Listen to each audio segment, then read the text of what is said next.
Oh, We no, I'm became glad to friends. do it, man. I'm glad Yep, we made this happen. cool. Got ready to jump on and everything. Um, Yep.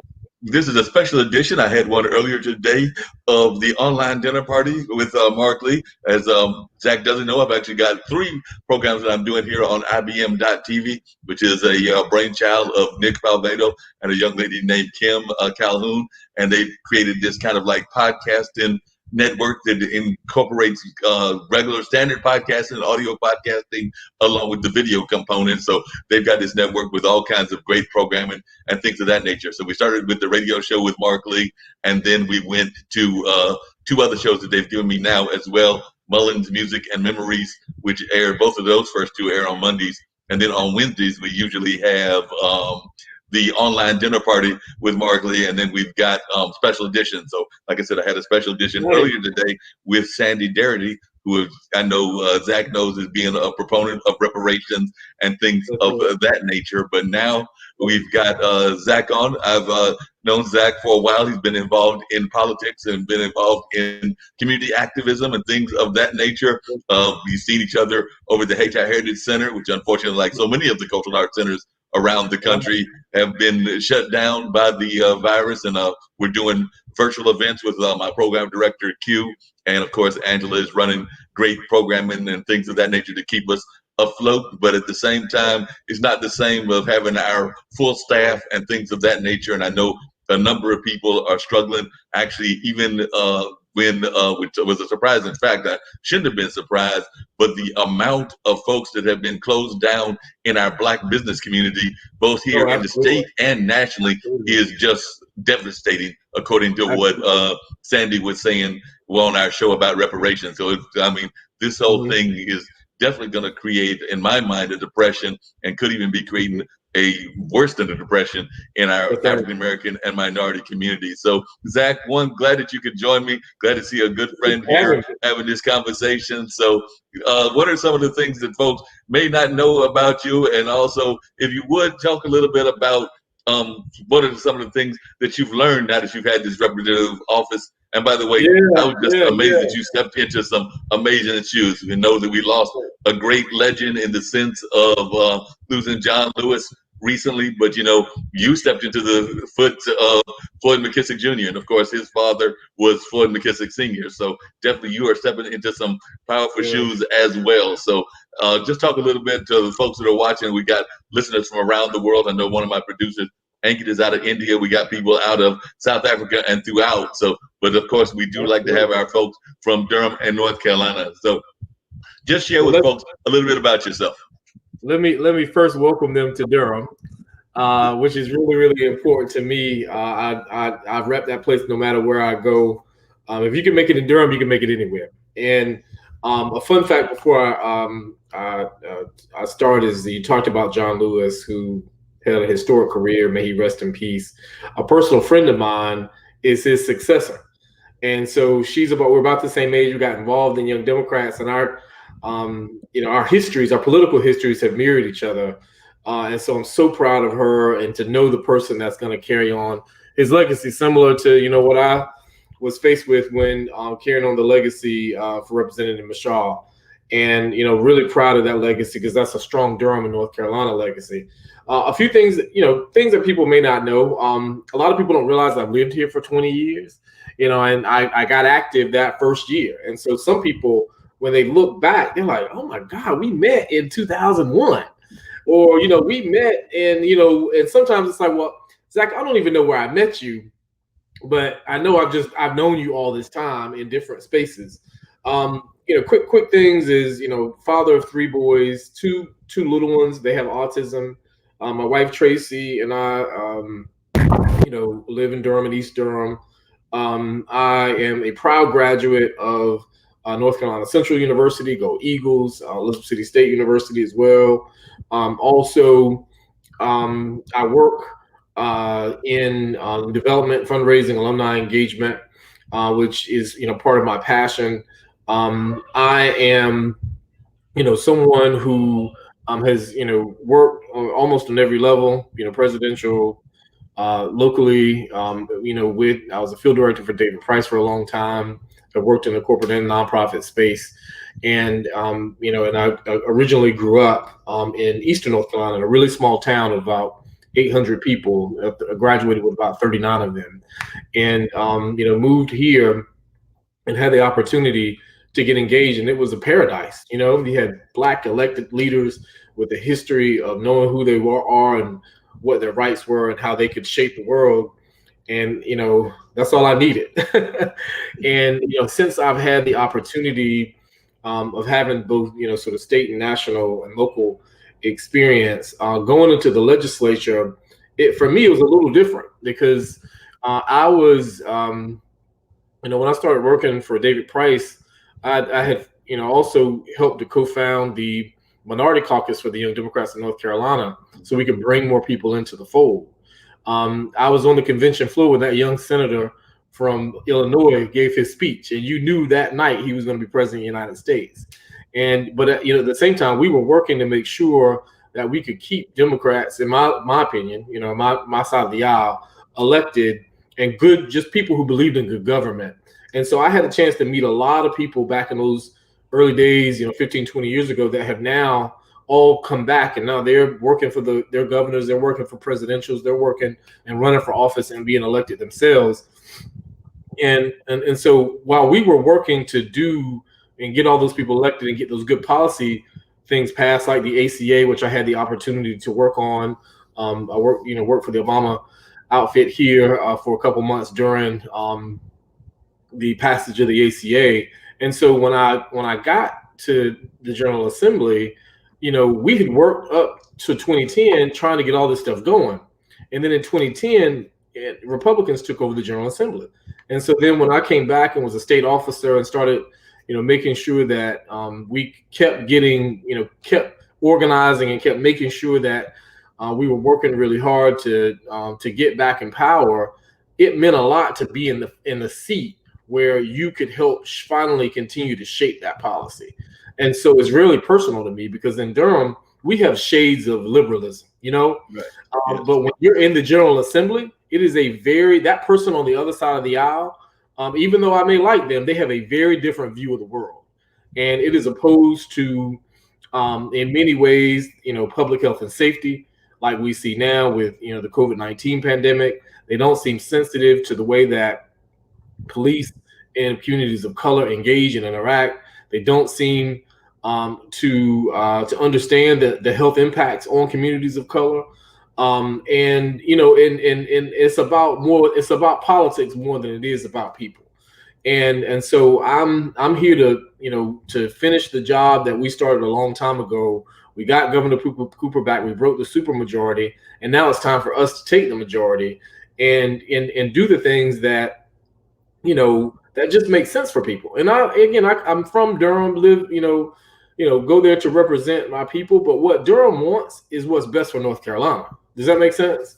Because in North you mentioned your rural background and everything, and that you grew up in a small town. I actually also went to school in a small town. I was born here in Durham, born at Lincoln Hospital, but I was raised in a little town called Warrenton, where my folks had that radio station in the late 70s. So I definitely know about small town living. Graduated from John Graham High School, which was actually the next to the last graduating class there, because then we were supposed to, I think, be the last graduating class, but it went, as you know, sometimes things happen in education, 1 year passed. So they merged it and it became what is now Warrenton High School. So, and it's been Warrenton High School ever since like around 81, 82, but we were supposed to have been one of the last classes, but didn't quite happen that way.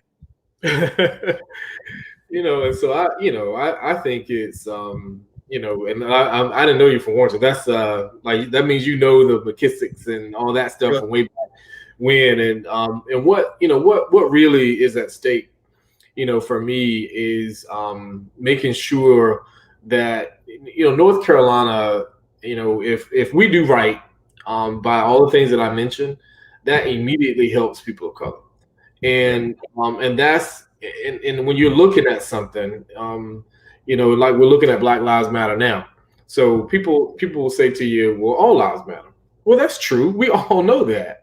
But right now, Black lives are, in danger and need a direct focus. Does that make sense? And so as we start to, to think about how we can do better by our marginalized communities, everybody's going to benefit, and so paying $15. If you pay people $15, guess what they're going to do, Mark?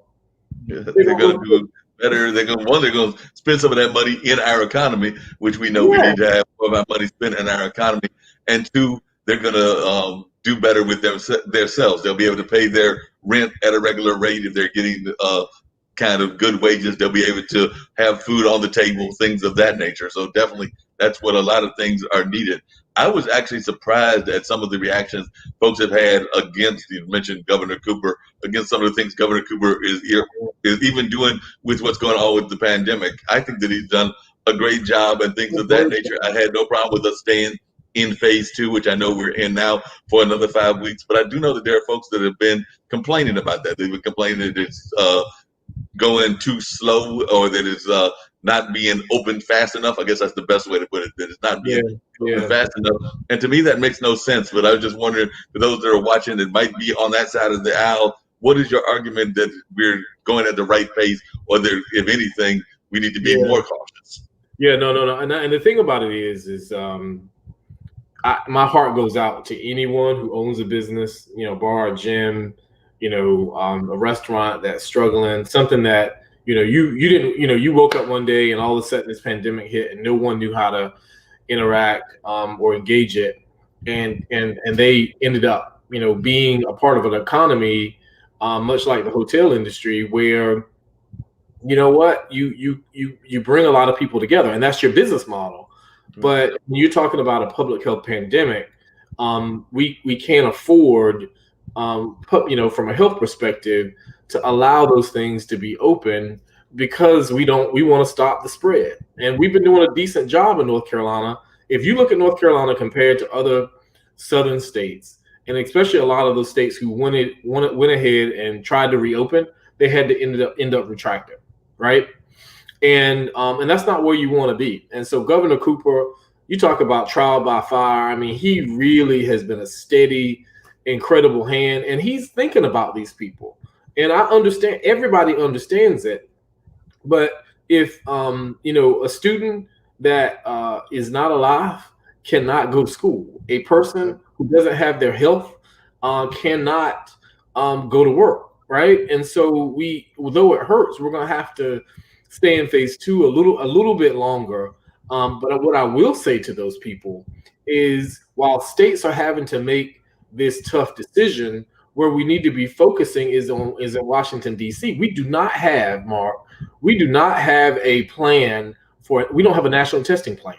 We don't have a relief package that the Senate and the White House will sign off on to help these small businesses, to make sure that federal coffers are being hurt big time. And so the federal government should step in to make sure that states can give these companies a lifeline.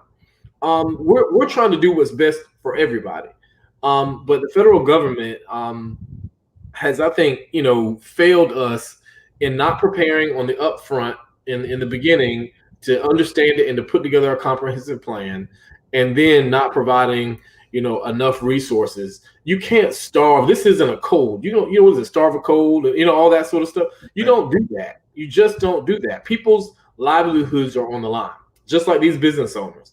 And I think I heard one yesterday say that, if we have to make these decisions, the government should be in a place to help us stay afloat. And the only entity that has the pocketbooks big enough to do that is the federal government. Yeah, that's very true. And unfortunately, I wish more people would have that kind of understanding. Now, the other thing that I found interesting on the national level is there seems to be a rise in the quote unquote, even in the Democratic Party, the anti-establishment candidates. And some people would put AOC in that category. Some people would put Rashida Tlaib in that category. And there were some recent folks that were recently elected that might be put in that category, including one that I think was in the Midwest, if I remember correctly, that was recently be elected. So I was just wondering, what are your thoughts about that? You did come up through the ranks and everything. So I was just wondering, how are you feeling about that as one who kind of came up through the ranks, but there seems to be a push for folks to be engaged in the democratic process, but to kind of bring a fresher voice or a newer voice? Yeah, and the thing about it is that the thing that about coming up through the ranks is that means that I had to learn every rung of the ladder. Does that make sense? And Yeah. I've had to deal with every side of it.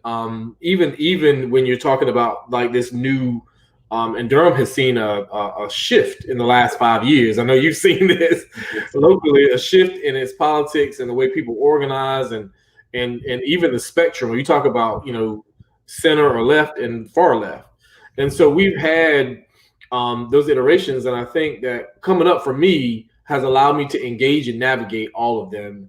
And when you talk about the anti-establishment, the thing that you can't do is you cannot ever stop campaigning, and you can never stop serving and doing the small things that make a difference. So, Mr. Clay, Representative Clay, what happened to him? He had the seat for 20 years. His dad had it for 32 years. Wow. Right. And sometimes what that does is it puts you in a situation where everybody knows me. And what happens again, and as I talk about sort of my trajectory, if I had to navigate all that, he was, sort of sitting up here a little bit and didn't have to stay as close to the ground, or didn't stay as close to the ground as things were shifting. And so when he put his feet back down, the ground has shifted away from him. Does that make sense? Yeah, and so there were new characters in the play who you didn't pay attention to, and the next thing you know, they came around the corner with guns. You didn't make sure that you continuously sometimes you have to take serious these new little organizations and new operations, because those are voters that care about something, and eventually they're going to get political power if they organize long enough. And then I think one thing that didn't do him any favors is the not being as engaged in the Ferguson stuff since Michael Brown. When something like that is happening, you have to be, even if you're not there on the ground physically, you got to be reaching out and making sure that these people know that you care about those things and that you're doing something. Even if they don't see you, they know, like, okay, I'm looking on TV and he's proposing legislation. And one thing I'm sensitive to, and I think when we start talking about my side of the aisle, anybody's side of the aisle, when you talk about local government, when you talk about state, and you talk about federal government, her name is what's her name? She just won. I can't remember her name now, but she won the seat recently from Representative Clay. What people are going to look at: do you reach out to me? Do you serve me? When I call your office, do I get good constituent services? But most importantly, have things changed? Right? Yeah. And when someone can say, I've been poor for 20 years, nothing has changed. Does that make sense? Yeah, that makes a lot of sense. When you talk about city and county government, and when you start talking about congressional, that's a little different. But especially when you talk about city, county, and somewhat state, right? Because dynamics play a role. Right. You got to show that at least you're fighting, even if you're the only one talking. Does that make sense? People will take that versus you feeling comfortable and feeling like you don't have to do those things. You can start playing inside baseball, Yeah. And when you start playing too much inside baseball, you forget that there's a whole game going on around you. And I think that's what happened to them. People that are getting swept, so to speak, like the AOCs and Tlaibs, and then winning those seats over long-time incumbents. People want they're almost tired of, like Baldwin and Malcolm and Martin said, people are tired of someone else's timeline. I am in pain and have been in pain for a long time. And I'm tired of being poor. I'm tired of police beating us to death. I'm tired, and I need somebody that's going to do it. And when you have, like Mickey, for example, people never question where Mickey was on that stuff. So Mickey never had to worry about people coming for him. Does that make sense? Yeah. Even if you were 5, if you were 8, you knew Mickey Mashal was talking that if nobody else said it. And right. So that's the difference when you talk about him and a John Lewis, right? Versus somebody like Clay that, I don't even know where he stands on these things. And you can't, you as an elected official, as a candidate, you always have to be in that mode of meeting new people and bringing new people on the fold. And if you don't, you're gonna get what you're gonna get. Yeah, no, he definitely got what he's going to get. And was surprised, I guess, by that loss that he had, because I think that he thought he Yeah. was going to win and things of that nature. So I'm sure he was surprised by that. And one thing I can say about you is that you've definitely been at the forefront of issues and aren't afraid to show your face, even if it might be something that you are have alliance. Excuse me. You have alliances or you have connections to both sides of the issues, like even with the prison system and things of that nature. You have friends that are police officers, you have friends that are in the Black Lives Matter movement, but you come to those issues and you reach out to both of those folks. And you have to, because there's 9 times out of 10, there's a place where we can all agree, right? Right. Because, I got folks that say defund the police. I have some folks that are, a step further that say, well, maybe we need more social workers to be with police. Right? Some say we don't play police enough. Some say we ask them to do too much. Does that make sense? And all of that is true. Right. And so I think that you sometimes have to be in a place where you can hear what everybody is saying and then bring the best solutions to the table. That's what I think good representation is, right? Because as I get funneled into different conversations, the best case is that we know, and even when people say defund, there's a very few people that actually mean abolish. Does that make sense? Yeah. Very few. And the thing that I've said to folks about that is that should give you the most alarm bells when someone feels that, you know what, I'm better off without them than I am with them because of the history of misconduct or brutality. We need to pay attention to that, and that should let us know, you know what, we really do need to strengthen and rethink this system. I don't say we have to get rid of it, but it should give you alarm bells that parts of the population feel that strongly about it. And it's not like in a libertarian sense, right? Yeah. And that's what I want people to know, that it's not some ideological thing. It's the way they feel based on their life experience. But yeah, and that's just how I roll. When I was in high school and in college, and that's just my life. You have friends that could never be friends, and I think that's just allows you to have the most broad perspective and to be that glue and that person who can take the ideas and now being able to put it into direct policy. Because there's no way, Mark, that we come out of this the same. We can't. Yep, I agree with you on that. And it was interesting. I was talking to a gentleman yesterday on our regular online dinner party. He's actually running for governor for Florida in 2022. He's definitely a long shot candidate. He's an independent candidate. But that's one of the things he's talking about, was that he went through some of the parts of Florida. His name is Kyle Gibson, and he was talking to folks that were definitely very reactionary. They were kind of out of that whole Confederate kind of camp and things of that nature. But he went with them in the sense of he was going to talk to them and get an understanding of why that flag meant so much to them, why those monuments meant so much to them, and not try to make a judgment about it. Yeah, and the thing about it is that, when you start thinking about why it does, think about this. If somebody told you the history of your family, and the only thing they kept telling you was your great-granddaddy Jack was a hero. He fought for our values, and that gets passed down, and that gets passed down, and that gets passed down. That's the only thing you know. You don't know it started with a lie. Nobody told you that part. Does that make sense? Yeah. Nobody told you that even if your family thought they were fighting for the right thing, the top 1%, the slave owners, knew it was about slavery. Whether they told you states' rights and northern aggression, but they knew, and they lied to everybody saying, does that make sense? When they knew they just wanted to expand slavery and keep slavery where it was. And so James Baldwin, I'm a huge James Baldwin fan. He just had a birthday, by the way. Right. And he speaks so eloquently about how the lie of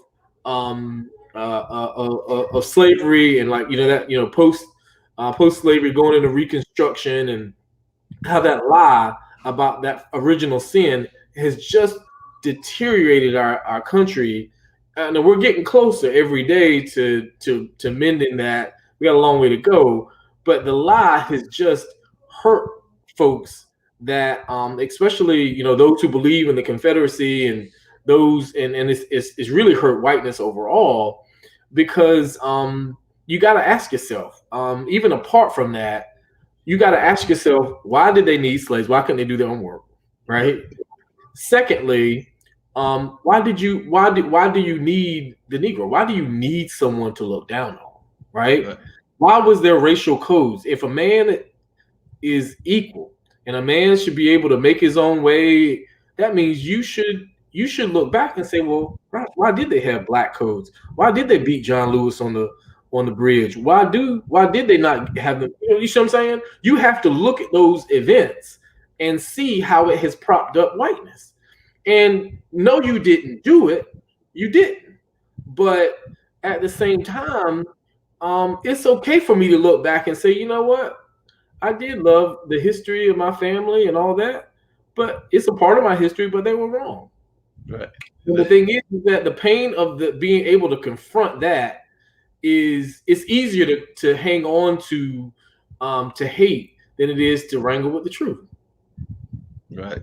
You've got a good point there. And the other thing, I had a pleasure on my podcast, the audio podcast, Straight Talk with Dean and Mark, of talking to Roberta Oster. She does some work out of activism in Virginia, out of Richmond, and she also was a ABC anchor in the networks. I think she's done ABC, NBC, stuff like that. And we were talking about the progressive movement in the country and things of that nature. And one of the things we talked about is the fact that the other side of the aisle does a really good job of using social media and putting their thoughts out there. We may not agree with their thoughts. We oftentimes think that the thoughts are crazy and things of that nature, but they put them out there.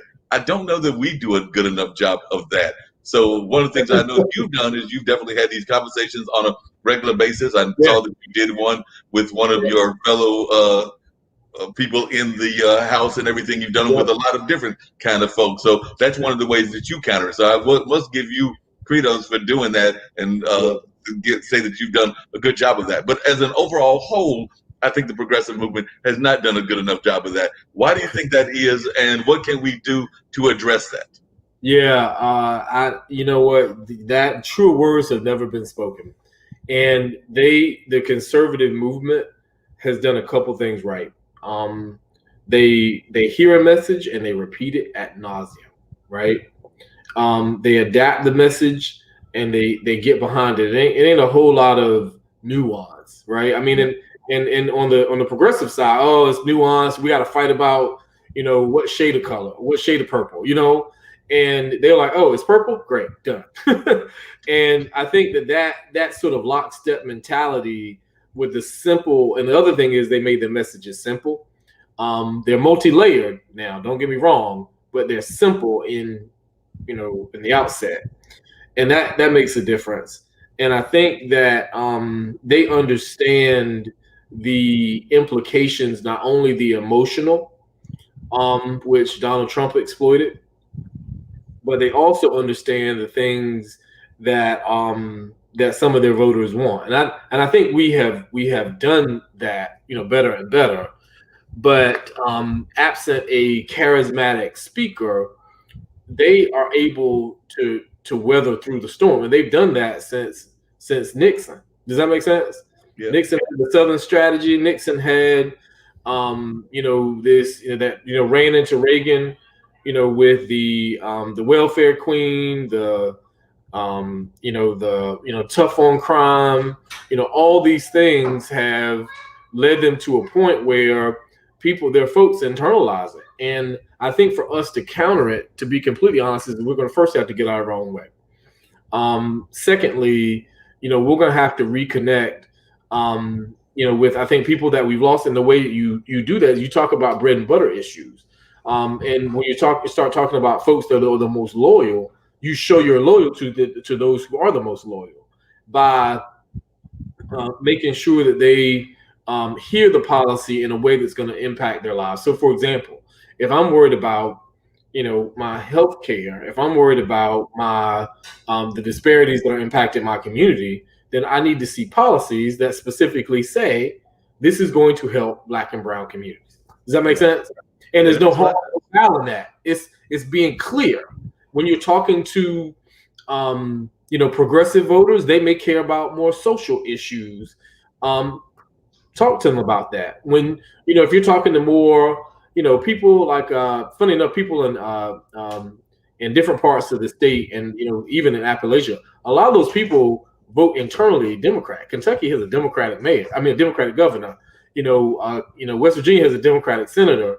But when you're talking, you talk bread and butter table issues. Does that make sense? Which is when you start talking about $15 an hour, good education, and Medicaid expansion, which Missouri just passed, along with a few other red states, that speaks to me. Because guess what? Those poor rural communities understand what that means to their life. You see what I'm saying? And so if you follow my thread, that's what it boils down to. It's speaking specifically to the communities in a way that does. And don't worry about how it's going to tick one off. You talk to me, right? Yeah.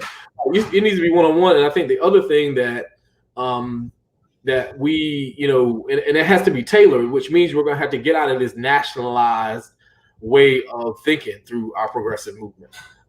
Ideas may come progressively, but the way that we communicate them to our people is going to have to be there. And I think we're going to have to do a much better job, which we always do, is on the direct contact. We're going to have to strengthen that because people need, and it needs to be year round. And that's something that I've seen change over time. And that's something that's why you see the way that I act as an elected official, because I don't want anybody to ever say, nah, he only comes around election time.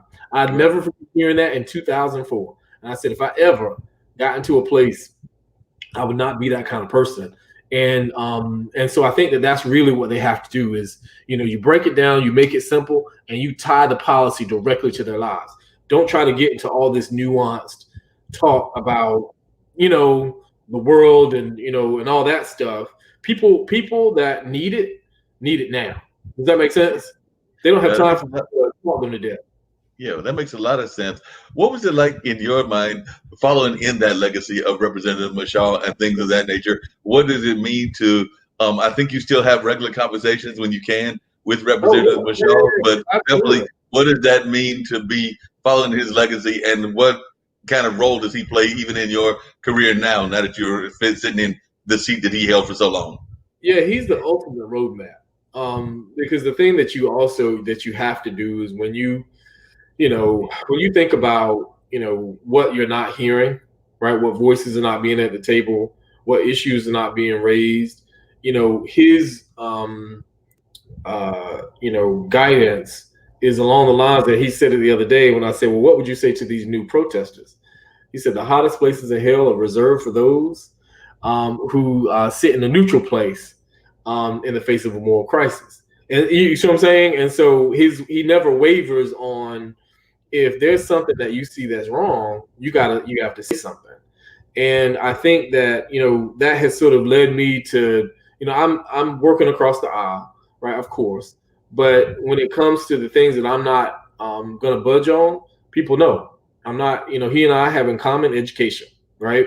Education, HBCUs in North Carolina Central, and, making sure that they're always at the table and being clear when they're not.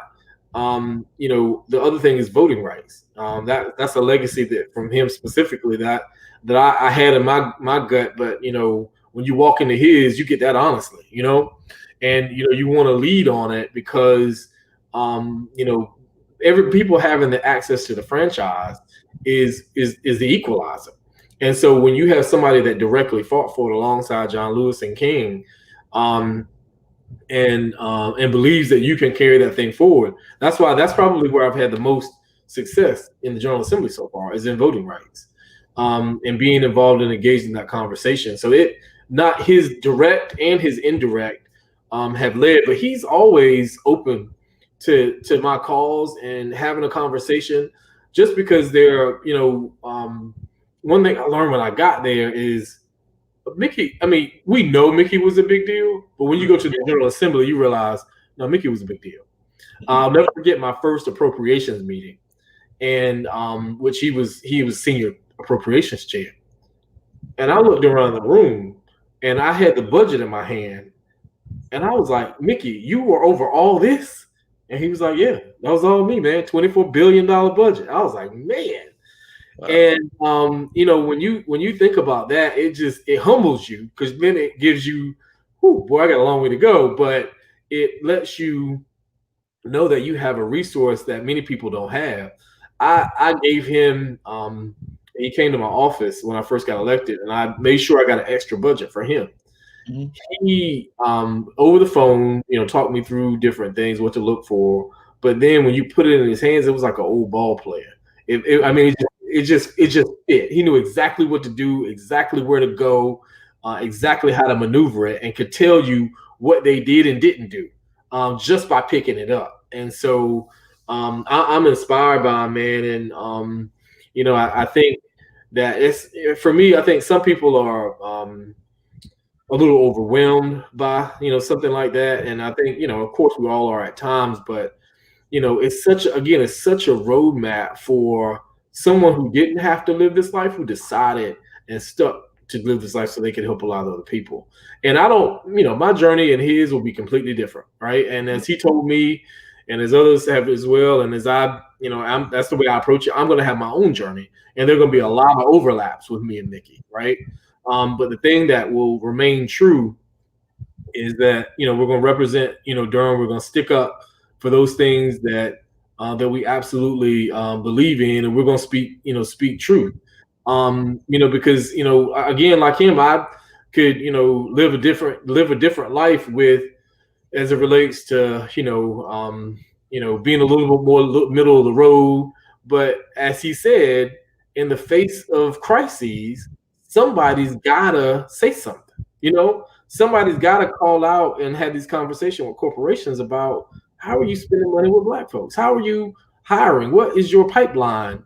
You talk about state government. Like, what can we do to make sure that we get more Black general and Black and brown general contractors? How are Black and brown businesses getting access to capital? Does that make sense? Yeah. Like, well, why don't we have more Black and brown teachers in our classroom? Like, it's like you start to when you start to think about it, and when you have that frame of reference similar to his, not only is it who I am, but when you have somebody that has given you that sort of charge of when you see crises, and then it's funny enough, it's like getting how you get your car and you start seeing other cars like yours on the road. Yeah. Like, you start to realize, damn, it is a lot of crises out here, and I can't boil the ocean, but I can sure enough speak up about these ones that I know something about. And so he's had an enormous impact, and I'm just glad that he's always there to talk, and will always give advice, sometimes without wanting to not. But hey, I'll take it as long as he's speaking. And who were some of your other idols in terms of your political career and your political trajectory? So who were some of your other idols other than Representative Mushaw, who you're definitely stepping into his?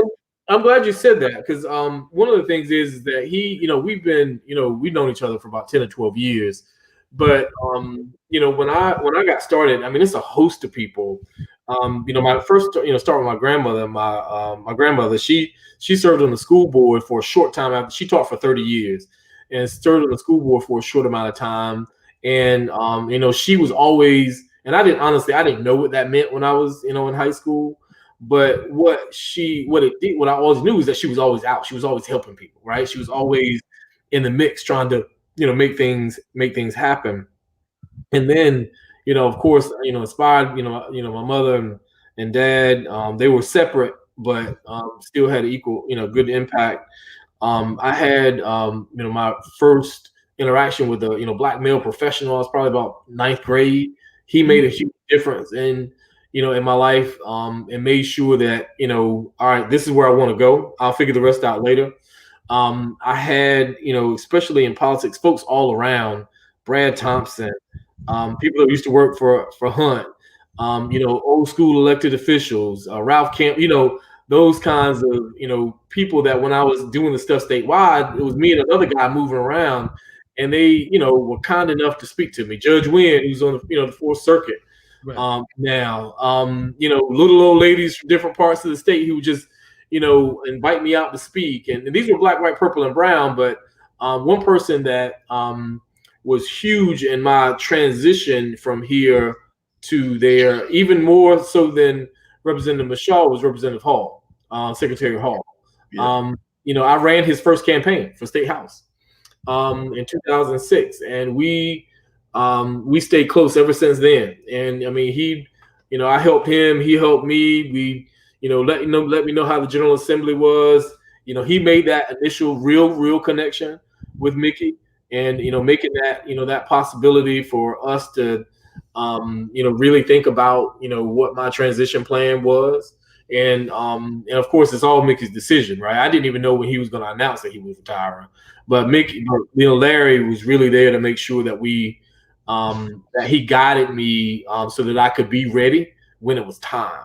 And I'm just so thankful for him. But there's a host of others. I mean, Dr. Allison, even though we spar and it's sparred over the years, I mean, boy, I don't go anywhere without asking for disaggregated data because of her.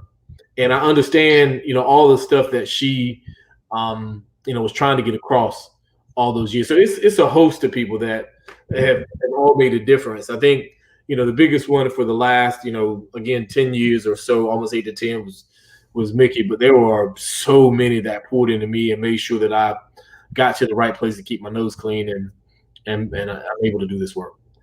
What are some of the things that surprised you about the whole concept of one campaigning and what you've learned while being in the legislature? And then we had a listener that just popped on Facebook and had a question for you, and that was they were asking they're given their business title, which is North Carolina Black History and Business, but they were asking what can be done to stop the gentrification of Durham. So that was one of the questions that one of our listeners was asking. So definitely I want to hear your answer. Yeah, that's a good one.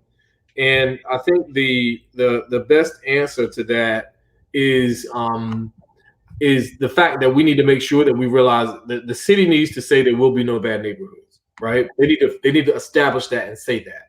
And what that means is that the people who live, and you can't control housing markets, but what you can control is making sure that people have resources within walking distance that are fair and equitable, and there are street lights, that there are paved roads, that there are things that and programs that help people stay in their homes, and that there's a push. Somebody was talking about Maynard Jackson today and what you can do from that bully pulpit of city government. And what you can do and push is to say, you know what, we want to invest in this area, but no, we do not. We want to include them in the growth versus them having to be byproduct. Does that make sense? Yeah. And so I think if you go about it that way, so you're helping people stay in their homes, you're doing beautification projects, you're investing and bringing attention, and then you slowly but surely start to include resources and banks. And does that make sense? Mm-hmm. And all that encouragement lets people know, you know what, we don't have to wait for gentrification to happen first and then the resources follow, because that's what happens. And so I think that the city is going to have to make a huge role. Now the state, I think in 2021 is going to have to take a hard look, and the feds with housing, because housing is sort of the bedrock of it all. But I think that when you're thinking about that, there have to be hardcore local decisions that they're not going to allow communities to deteriorate, because when you allow that deterioration, you have to stop it early, because it inevitably, especially if it's within a mile of the downtown corridor, is going to be gentrified. So you have to make sure that they're not letting it fall down in the first place, and that has to be a real local decision and determination, and not just lip service. And one of the other questions that was asked as well, and I'll flash that on the screen, is I think they were asking, when will Durham enforce that all cops and city officials should be from Durham and stop hiring outsiders? They're arguing that I guess we need more cops, teachers, and firemen actually from Durham, and especially those that are from here. So is there a way that can even be enforced or things of that nature? Yeah, they can try to incentivize them through different programs to live in Durham, similar to what they do sometimes with teachers and local employees. I think that that's stuff that definitely can be on the table to help with making sure that they're generally that's a local issue But like state, that could be an issue that we do take to the state to see if people are open to allowing there to be a fund for people to tap into, because that's part of it, right? Because some people don't like living where they work, and then some people move for a lot of other reasons. But the thing that has worked that we know for sure is that when people know their communities, they serve them differently, and and the people know them and trust them, right? And so that's a really good question that we should ask the chief. And I know that she has heard that quite a few times, and it may be worth exploring long term, to first start with the recruitment process, right? How many first are they doing their job to the point where people aspire, right? To which a lot of our Durham officers are, but are they doing it and building that trust with the people like, I see you and I want to be you, right? That's the first thing. And that comes with the outreach in schools and neighborhoods. The second thing is what's their pipeline for recruitment. And so if we get a gang of people that want to live in Durham, who are from Durham, and then can be recruited to be cops, then that does start your process. But more than anything, is definitely a pipeline issue. But secondarily, it's an economic one. So And just, I know we got to wind down and everything, but I was wondering about reparations and things of that nature. Like I said, I did talk to Sandy earlier, and we were talking about that. And I know there have been some cities and some areas in North Carolina that have actually done things around that. From your perspective, do you think that's something that could even be done on a state or federal level and things of that nature? Because I know Asheville just recently passed it. I think there have been some talks about it here in Durham, but I was just wondering what your thoughts are on that. Yeah, it's it's one of those things. Like, again, when we talk about failures of our federal government, that's one of the largest, right?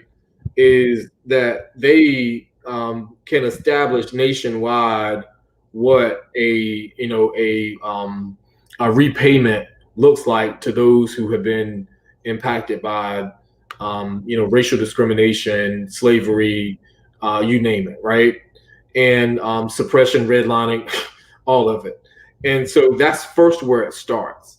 But I think, and I'm 41, and I've heard this conversation most of my adult life, and it's gotten to the point where you actually now have bills filed. So the biggest thing that we can do is not give up on the conversation. That makes a lot of sense. What are some of the things that you're most concerned about now as a representative, as you're going forward in your own tenure? So what are some of the issues that you are feeling you're very passionate about? You've mentioned education, but I'd like to know some of the other things that you're very passionate about right now and that you're really going to be pushing forward. Well, it's education, it's police reform, it's making sure that we have a living wage, it's making sure that we pass Medicaid and have affordable healthcare options. Is making sure that when we start talking about equality and equity across our state, that we're absolutely putting ourselves in the best possible position to do that, and that we're doing things like I really thought it was broadband. Well, how many people were Yeah, on that? yeah, broadband is actually something. I want to say maybe like 400 or something. Wow. Yeah. It was like, got another call going on there. That's cool. But you were saying broadband and things of that nature. So we've got the broadband issue that a lot of folks are definitely finding even now with all this virtual learning. I know a lot of people are thinking about broadband and the accessibility of the internet. So could you speak to that and what your thoughts are of that from the representative? I had a technology issue about 10 minutes in. Yeah. There was a lightning So it's strike. Sorry, hold And on. it knocked out my apologize. internet for No 4 problem. days.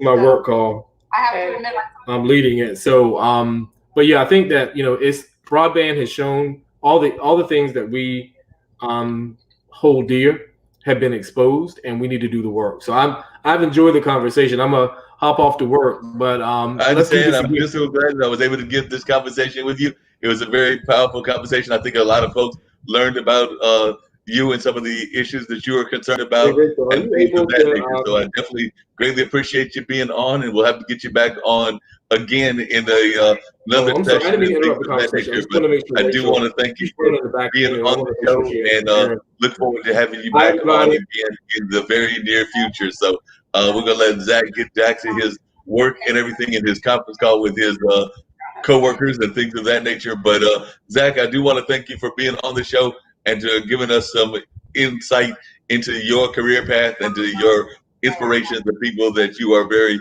supportive of, as well as some of your own thoughts and things of that nature. So once again, Representative Hawkins, I do want to thank you for being on the show, and do know that we will be reaching back out to you in the very near future to be back on again. But thanks again for being on the show with us and for sharing your insights and your knowledge about what's going on. I've not yet heard that, so I appreciate it.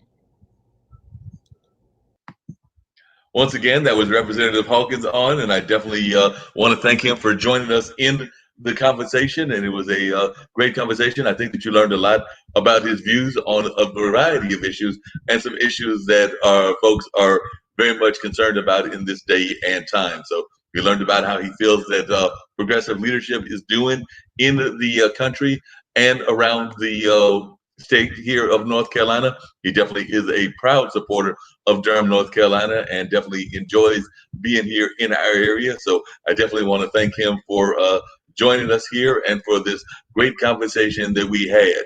Don't forget that if you're interested in being a guest here on the show, it is the online dinner party with Mark Lee. That's the one that we usually do on Wednesday. This was a special edition that we did with Representative Zack Hawkins. So definitely look forward to having more conversations with Representative Zack Hawkins and him sharing even more about what he is about and some of the things that he is involved in. So do keep that in mind, that is something that we're going to have, is more of these kinds of great conversations. So we did talk to him about some of the things that he had going on and some of his concerns, and everything from prison reform to housing to things of that nature. So he was a great guest, and I definitely look forward to his being on the show. We've been trying to arrange it for a while, and then we finally got him on. So it was great having this conversation with him, and him even talking about following in the footsteps of some other great legacy people, whether that's Mickey Mishaw, who I also know, or that was following in the footsteps of John Lewis, who appeared once at the Hayti Heritage Center not that long ago.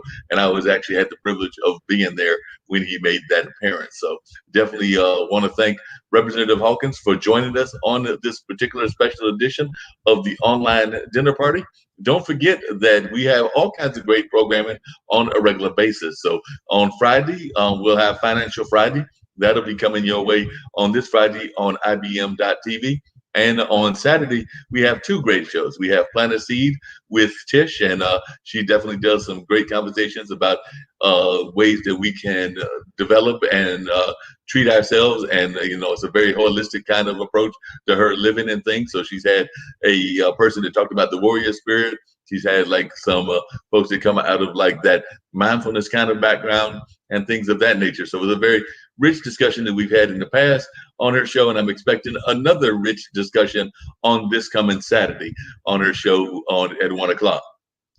And then on 12 o'clock on Saturday, we've got Funk from the Front Seat, and he's got a very special guest.